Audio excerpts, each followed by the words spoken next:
Item ಯಾವುದೇ ಇರಲಿ try ಮಾಡಿ ಆಚಿ ಚಿಕನ್ ಮಸಾಲಾ. ನಟ ನೀನಾಜಂ ಸತೀಶ್ ಮಾತಿಗೆ ನಿರ್ಮಾಪಕ ಸಂಘ ಗರಂ ಆಗಿದೆ.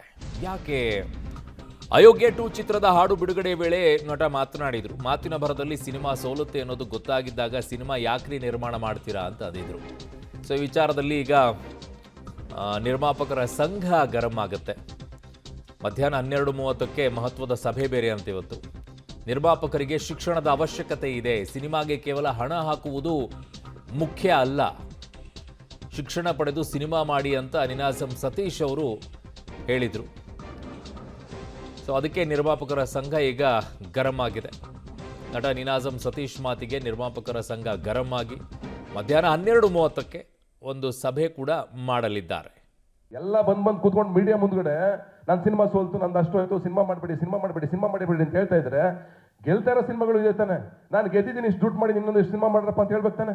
ಎಲ್ಲ ಬಂದು ಮೀಡಿಯಾ ಮುಂದ್ಗಡೆ ಕೂತ್ಕೊಂಡು ಏನಂದ್ರೆ ಆಯ್ತು ನನ್ನ ಸಿನಿಮಾ ಸೋಲ್ತು ಇಷ್ಟು. ಓಕೆ, ಈಗ ಸ್ವತಃ ನಮ್ಮ ಜೊತೆಗೆ ನಟರಾಗಿರುವಂಥ ನೀನಾಜಂ ಸತೀಶ್ ಅವರಿದ್ದಾರೆ. ಸರ್ ನಮಸ್ಕಾರ, ಅರುಣ್ ಬಡಿಗೇರ್ ಮಾತಾಡ್ತಾ ಇದ್ದೀನಿ. ನಮಸ್ತೆ. ಏನಿದು, ಯಾಕೆ ಈ ಮಾತನ್ನ ಆಡುವಂಥ ಪರಿಸ್ಥಿತಿ ನೀವು ಬಂದ್ರಿ, ಅಥವಾ ಸ್ಟ್ರೇಟ್ ಆಗಿ ಹೇಳಿದ್ದನ್ನ ಅರಗಿಸ್ಕೊಳ್ಳೋಕ್ಕಾಗ್ಲಿಲ್ವಾ? ಏನ್ ಕತೆ ಇದು? ಅಲ್ಲ, ನಾನು ಹೇಳಿರೋದು ಇಷ್ಟೇ, ನಿರ್ಮಾಪಕರ ಪರವಾಗೇ ಮಾತಾಡಿದೀನಿ ನಾನು. ಏನ್ ಹೇಳಿದೀನಿ ಅಂದ್ರೆ ಎಜುಕೇಶನ್ ಅಂದ್ರೆ ನಾನು ಹೇಳಿರೋದು ಸಿನಿಮಾ ವಿಭಾಗಗಳಲ್ಲಿ ಎಲ್ಲಾ ವಿಭಾಗದಲ್ಲೂ ಒಂದು ಅನುಭವ ಇದ್ರೆ, ಒಂದು ಎಜುಕೇಶನ್ ಇದ್ರೆ, ಗೊತ್ತಿದ್ರೆ ನಿರ್ಮಾಪಕರು ಸೇಫ್ ಆಗ್ತಾರೆ. ಅಂದ್ರೆ ಸಾಕಷ್ಟು ಸೋರಿಕೆ ಆಗೋದು ಇಲ್ಲ ಅನ್ನೆಸರಿ ಖರ್ಚುಗಳಾಗೋದು ಉಳಿತಿದೆ. ಒಬ್ಬ ನಿರ್ಮಾಪಕರಿಗೆ ಫಸ್ಟ್ ಡೇ ಸ್ಕ್ರಿಪ್ಟಿಂಗ್ ಹಿಡಿದು ಕಡೆಯವರೆಗೆ ರಿಲೀಸ್ ಆಗೋವರೆಗೂ ಪ್ರಮೋಷನ್ ಅಂತವರೆಗೂ ಸಿನಿಮಾ ಯಾವ ತರ ಇರ್ಬೇಕು ಅನ್ನೋದು ಅವ್ರಿಗೆ ಗೊತ್ತಿದ್ರೆ ಅದು ಏನಂದ್ರೆ ಒಬ್ಬ ನಿರ್ಮಾಪಕ ಉಳಿತಾನೆ. ಈಗ ನಾವೇ ಅದರ ಅನುಭವ ಆಗಿದೆ. ನಾನು ಕಳ್ಕೊಂಡಿದ್ದೀನಿ ಸಿನಿಮಾ ಮಾಡಿ, ನಿರ್ಮಾಪಕನಾಗಿ ಪಡ್ಕೊಂಡಿದ್ದೀನಿ, ಅದರ ಅನುಭವಗಳಿದೆ. ಆ ಆಧಾರದ ಹೇಳಿದ್ನ ಹೊರತು ಯಾರಿಗೂ ಅಥವಾ ನಮ್ಮ ನಿರ್ಮಾಪಕರ ವಿರುದ್ಧ ನಾನೇ ಯಾಕೆ ಮಾತಾಡ್ಲಿ? ಅಲ್ಲಿ ನೀಟಾಗಿ ಮೆನ್ಷನ್ ಮಾಡಿದೀನಿ ನಾನು. ಅಂದ್ರೆ ಎಕ್ಸ್ಪೀರಿಯನ್ಸ್ ಇದ್ರೆ ಒಳ್ಳೇದು, ಬರುವಾಗ ಚಿತ್ರರಂಗ ಬರುವಾಗ ತಿಳ್ಕೊಂಡ್ ಬಂದ್ರೆ ಒಳ್ಳೇದು ಅನ್ನೋ ಮಾತನ್ನ ನಾನು ಎಜುಕೇಶನ್ ಅಂತ ಹೇಳಿದೀನಿ. ಬಿಟ್ರೆ ಅಲ್ಲಿ ಯಾರ ಬಗ್ಗೆ ನನ್ನ ಪರ್ಸನಲ್ ಆಗೋ ಕೆಲವು ಟೈಮಲ್ಲಿ ನಿರ್ದೇಶಕರು ದಾರಿ ತಪ್ಪಿಸಲ್ಲ ಅಂತ ಅನ್ಸಲ್ವಾ ನಿಮಗೆ? ಅಲ್ಲ, ಈಗ ನಾನು ಅದಕ್ಕೆ ಹೇಳಿದ್ದು, ನಿರ್ದೇಶಕರೇ ಆಗ್ಲಿ, ಒಬ್ಬ ನಟನೆ ಆಗ್ಲಿ, ಇನ್ನೊಬ್ಬರೇ ಆಗ್ಲಿ, ಯಾರೇ ಆಗ್ಲಿ, ನಾನೇ ಹೇಳೋದು ನಿರ್ಮಾಪಕರೇ ಕರೆಕ್ಟ್ ಆಗಿ ಎಲ್ಲವೂ ಗೊತ್ತಿದ್ದಾಗ, ಅವ್ರಿಗೆ ಇಂಚಿಂಚು ಗೊತ್ತಿದ್ದಾಗ ಅವ್ರನ್ನ ಯಾರು ದಾರಿ ತಪ್ಸಕ್ಕಾಗಲ್ಲ ಅನ್ನೋದು ನನ್ನ ವಿಷಯ. ಅಂದ್ರೆ ಈಗ ಅಷ್ಟೆಲ್ಲ ಮಾಡಿನೂ ಸೋಲ್ತೀವಿ, ಮತ್ತೆ ಸಿನಿಮಾ ಮಾಡ್ತೀವಿ, ಗೆಲ್ತೀವಿ, ಸೋಲ್ತೀವಿ, ಎರಡೂ ಆಗ್ತಾ ಇರುತ್ತೆ. ಅಟ್ಲೀಸ್ಟ್ ನಾವೆಲ್ಲ ಇನ್ವಾಲ್ವ್ ಆಗಿದೀವಿ, ಎಲ್ಲಾದ್ರೂ ಇನ್ವಾಲ್ವ್ ಆಗಿದೀವಿ ಅನ್ನೋ ಸಮಾಧಾನ ಇರುತ್ತಲ್ಲ ನಮಗೆ. ಯಾಕೆ ಬಂತಿದು ಆ ಕಂಟೆಂಟ್ ಅಲ್ಲಿ ಹೇಳುವಂತ ಪರಿಸ್ಥಿತಿ ಯಾಕೆ ಬಂತು ನಿಮಗೆ? ಅಲ್ಲ, ಯಾಕೆ ಅಂದ್ರೆ ಇವತ್ತು ಸಿನಿಮಾಗಳು ಏನು ನಿರ್ಮಾಪಕರುಗಳು ಇವಾಗ ಕಡಿಮೆ ಆಗ್ತಾ ಇದಾರೆ ಅಂತ ಹೇಳಿ ಏನ್ ಹೇಳ್ತಿದಾರೋ, ಈ ದೃಷ್ಟಿನಲ್ಲಿ ನಿರ್ಮಾಪಕರುಗಳು ಉಳಿಬೇಕು, ಬರಬೇಕು ಅನ್ನೋ ಇಂಟೆನ್ಷನ್ ಅಲ್ಲಿ ಆಮೇಲೆ ಲಕ್ಷಾಂತರ ಜನರ ಕುಟುಂಬಗಳಿದಾವೆ ಸಿನಿಮಾ ಇಂಡಸ್ಟ್ರಿನಲ್ಲಿ. ಆಮೇಲೆ ನಿರ್ಮಾಪಕರುಗಳು ಹೆಚ್ಚೆಚ್ಚಿದ್ದಾಗ್ಲೇನೆ ಸಿನಿಮಾಗಳು ನಡೆಯೋದು, ನಿರ್ಮಾಪಕರಿಂದಾನೇ ಕುಟುಂಬಗಳು ಉಳಿಯೋದು. ಒಬ್ಬ ನಿರ್ಮಾಪಕ ಸಿನಿಮಾ ಮಾಡೋದ್ರಿಂದ ಸಾವಿರಾರು ಜನ ಅನ್ನ ತಿಂತಾರೆ, ಸಾವಿರಾರು ಜನ ಊಟ ಸಿಗುತ್ತೆ. ಎಲ್ಲಾ ತರದಲ್ಲಿ ವಿತರಕರಾಗ್ಬೋದು, ಥಿಯೇಟರ್ ಆಗ್ಬೋದು, ಇನ್ನೊಬ್ರಾಗ್ಬೋದು, ಪ್ರತಿಯೊಬ್ಬರಿಗೂ ಅಷ್ಟೇ ಎಲ್ರೂ ಡಿಪೆಂಡ್ ಆಗಿರೋದು ನಿರ್ಮಾಪಕರನ್ನ. ಹಂಗಾಗಿ ಆ ನಿರ್ಮಾಪಕರು ಉಳಿಬೇಕು ಅನ್ನೋದು ನಮ್ಮ ಉದ್ದೇಶ.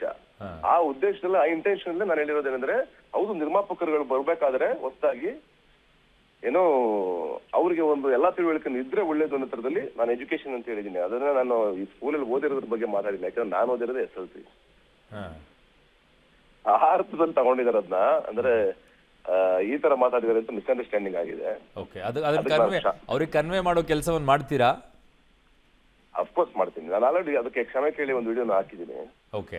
ಅಂದ್ರೆ ನನ್ನಿಂದ ಯಾರಿಗಾದ್ರು ಹರ್ಟ್ ಆಗಿದ್ರೆ ನಾನು ಹೇಳಿರೋ ಅರ್ಥ ಈ ತರ ಅಂತ ಹೇಳಿ, ನನ್ನಿಂದ ಹರ್ಟ್ ಆಗಿದ್ರೆ ಖಂಡಿತವಾಗ್ಲು ನಾನು ಯಾಕೆ ನಮ್ಮ ನಿರ್ಮಾಪಕರ ವಿರುದ್ಧನೇ ನಾನು ಮಾತಾಡಕ್ಕಾಗುತ್ತಾ? ಅಲ್ಲ, ನಾನು ಅದೇ ಯೋಚನೆ ಮಾಡ್ತಾ ಇದ್ದೇನೆ. ನೀನಾಜಂ ಸತೀಶ್ ಅವ್ರು ಹಿಂಗ್ ಮಾತಾಡೋರಲ್ಲ, ಯಾಕೆ ಹಿಂಗ್ ಮಾತಾಡ್ಬಿಟ್ಟಿದ್ದಾರೆ ಅಂತ ನನಗೆ ಫಸ್ಟ್ ಬಂದಿದ್ದು ತಲೆಯಲ್ಲಿ ಅದೇ. ಬಟ್ ಅದ್ರ ಮಾತಾಡಿರೋ ಹಿನ್ನೆಲೆಯನ್ನ ನೀವು ಹೇಳ್ತಾ ಇದ್ದೀರಿ. ಕರೆಕ್ಟ್ ಆಗಿದೆ, ಕೇಳಿಸ್ಕೊಂಡ್ರೆ ನೀವು. ಎಜುಕೇಶನ್ ಅಂತಂದ್ರೆ ನಾನು ಹೇಳಿರೋದೇನಂದ್ರೆ, ಅಂದ್ರೆ ಒಂದು ಜ್ಞಾನ ಇರಬೇಕು ಸಿನಿಮಾದ ಬಗ್ಗೆ. ಅಂದ್ರೆ ಬರೋಕ್ಕಿಂತ ಮುಂಚೆ ಗೊತ್ತಿದ್ರೆ ನೀವು ಬರೀ ನಟನಾಗಿ ನೀವು ಯೋಚನೆ ಮಾಡಿದ್ರೆ ನನ್ನ ಸಂಭಾವನೆ ಬಂತು, ನಾನು ತಗೊಂಡು ನಾನು ಹೋದ್ಬಿಟ್ಟೆಯಪ್ಪ ಅಂತ ಹೇಳ್ಬೋದು. ನೀವು ಒಂದು ಕಾಳಜಿಯಿಂದ ಹೇಳ್ತಾ ಇದ್ರೆ ಇಂಡಸ್ಟ್ರಿಯ ವಿಚಾರದಲ್ಲಿ. ಹೌದಲ್ಲ, ನಾನು ಇಂಡಸ್ಟ್ರಿಗೋಸ್ಕರ ಮತ್ತೆ ಜನಗಳಿಗೋಸ್ಕರ, ಏನೋ ನಮ್ಮ ಲಕ್ಷಾಂತರ ಜನ ಕಾರ್ಮಿಕರಿಗೋಸ್ಕರ ಮತ್ತೆ ನಿರ್ಮಾಪಕರಿಗೋಸ್ಕರ ಮಾತಾಡ್ತೀನಿ, ಅವ್ರ ಪರವಾಗಿ ಮಾತಾಡ್ತಾ ಇದ್ದೀನಿ. ಆಮೇಲೆ ನಾನು ಒಬ್ಬ ನಿರ್ಮಾಪಕ ಆಗಿ ಅವ್ರ ಬಗ್ಗೆನೇ ಮಾತಾಡ್ತಾ ಇರೋದು, ನಾನು ಒಳ್ಳೇದನ್ನೇ ಮಾತಾಡ್ತಾ ಇದ್ದೀನಿ. ಯಾಕೆ ಇದು ಮಿಸ್ಅಂಡರ್ಸ್ಟ್ಯಾಂಡಿಂಗ್ ಮಾಡ್ಕೊಂಡ್ರು ಅಂತ ನನಗೆ ಗೊತ್ತಾಗಿಲ್ಲ. ಅದಕ್ಕೆ ನಾನು ಮೀಟ್ ಮಾಡ್ತೀನಿ, ಮಾತಾಡ್ತೀನಿ. Yes, thank you so much sir public TV ಜೊತೆಗೆ ಮಾತಾಡಿದ್ದಕ್ಕೆ. ಓಕೆ, ಸೊ ಇದು ಅವ್ರು ಹೇಳ್ತಾ ಇರುವಂಥದ್ದು ನಾನು ಒಂದು ಕಾಳಜಿಯಿಂದ ಹೇಳಿದ್ದೀನಿ. ಒಬ್ಬ ನಟನಾಗಿ ಯೋಚನೆ ಮಾಡೋದಾಗಿದ್ರೆ ನನ್ನ ಸಂಭಾವನೆ ಬಂತು, ನನ್ನ ಪಾಡಿಗೆ ನಾನು ಹೋದೆ ಅಂತ ಯೋಚನೆ ಮಾಡೋದಾಗಿದ್ರೆ ಅವ್ರು ತಲೆ ಕೆಡಿಸ್ಕೊಳ್ತಾ ಇರಲಿಲ್ಲ. ಅವ್ರು ಹೇಳಿದ್ರು ಯೋಚನೆ ಮಾಡಿ ಸಿನಿಮಾಗಳಿಗೆ ದುಡ್ಡನ್ನು ಹಾಕಿ ಅಂತ. ಬಟ್ ನಿರ್ದೇಶಕರ ಪಾತ್ರವೂ ಕೂಡ ಇದರಲ್ಲಿರುತ್ತೆ. ನಿರ್ದೇಶಕರು ಹೇಗೆ ನಿರ್ಮಾಪಕರಿಗೆ ಕನ್ವಿನ್ಸ್ ಮಾಡಿರ್ತಾರೆ ಅನ್ನೋದ್ರ ಮೇಲೆ ಚಿತ್ರಗಳಿರುತ್ತೆ. ಸೊ ನಿರ್ಮಾಪಕರು ಒಂದು ನಂಬಿಕೆಯ ಮೇಲೆ ನಿರ್ದೇಶಕರಿಗೆ ದುಡ್ಡನ್ನು ಹಾಕಿರ್ತಾರೆ, ಅವರೊಂದು ಚಿತ್ರವನ್ನು ಮಾಡ್ತಾರೆ. ಬಟ್ ಈಗ ಇವರು ಅದೇ ರೀತಿಯಲ್ಲಿ ನನಗೆ ಸಂಭಾವನೆ ಬಂದಿದೆ ಅನ್ನೋದಾಗಿದ್ದರೆ ಈ ಮಾತಾಡೋ ಅವಶ್ಯಕತೆ ಅವ್ರಿಗೂ ಬೇಕಾಗಿರಲಿಲ್ವೇನೋ.